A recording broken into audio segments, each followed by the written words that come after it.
Großes Thema GoBox, denn ihr wisst, ihr braucht in Österreich bei Fahrzeugen über 3,5 Tonnen eine GoBox. Hier ist der Alexander. Grüß dich, Alexander. Hallo, grüß Gott. Ich habe gerade eine GoBox gekauft bei dir, habe die mit einer Rutex-Karte bezahlt. Die ist sehr selten, eine Rutex-Karte bei Wohnmobilleuten, oder?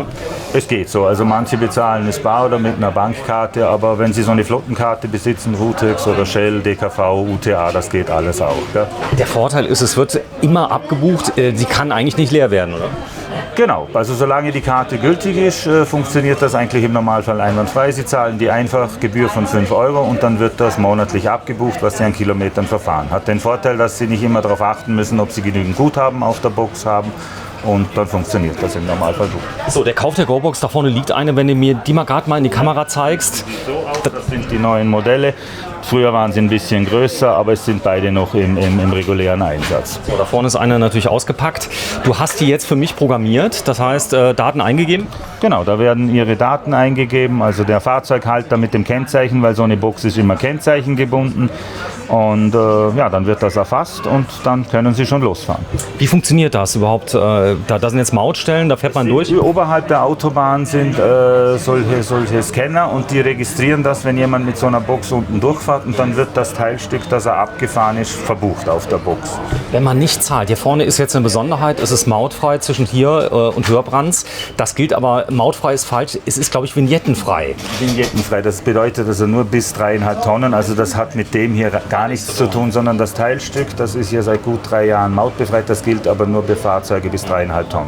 Leute fahren dann trotzdem durch mit 3,5 Tonnen, werden dann geblitzt, kriegen dann Post? Die kriegen dann Post von der ASFINAG, ja, also es ist, das brauchen sie, wenn sie überhaupt 3,5 Tonnen sind, ob das jetzt ein LKW ist oder ein Wohnmobil, ein größeres, dann brauchen sie das. Wenn sie das nicht haben, dann kriegen sie einen Liebesbrief von der ASFINAG. Der Liebesbrief ist gar nicht so witzig, denn das kommt meistens direkt von der Polizei dann auch, wenn man nicht zahlt, oder? Das ist nicht billig, nein, also wie gesagt, also das ist Pflicht in Österreich.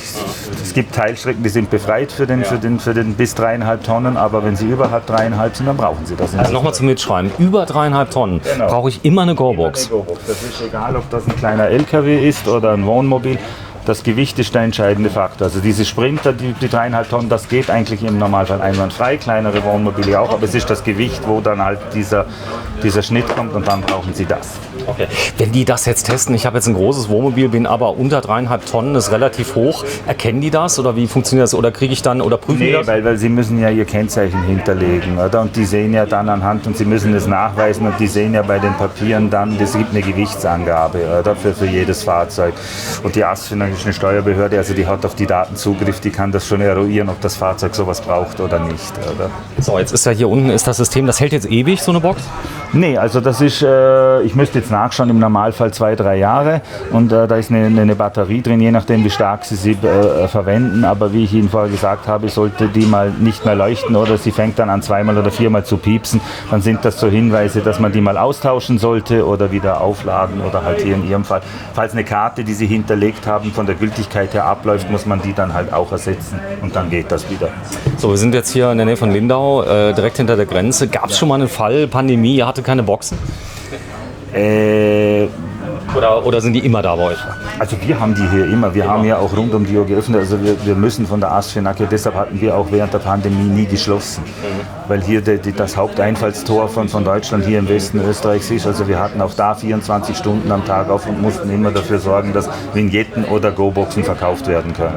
Alexander, vielen, vielen Dank. Ja. Das ist uns hier ganz große Station, lohnt sich sehr. Kann man auch sehr gut essen. Ja. Duschen kann man hier, man kann einen LKW abstellen. Ihr habt einen Riesenservice da vor der Tür. Das heißt, Leute weisen einen ein. Wie viele Fahrzeuge fahren hier am Tag? Das sind 10.000er? Fragen Sie nicht so viel, aber in Spitzenzeiten geht es hier schon anders rund. Ja. Also während der Hauptsaison im Sommer oder im Winter beim Skifahren sind wir hier dann rund um die Uhr ordentlich belegt. Ja. So, da vorne ist es, das ist die GoBox. Vielen Dank fürs Einschalten. Heute haben wir den 23. Oktober 2022. Tschüss, Alexander.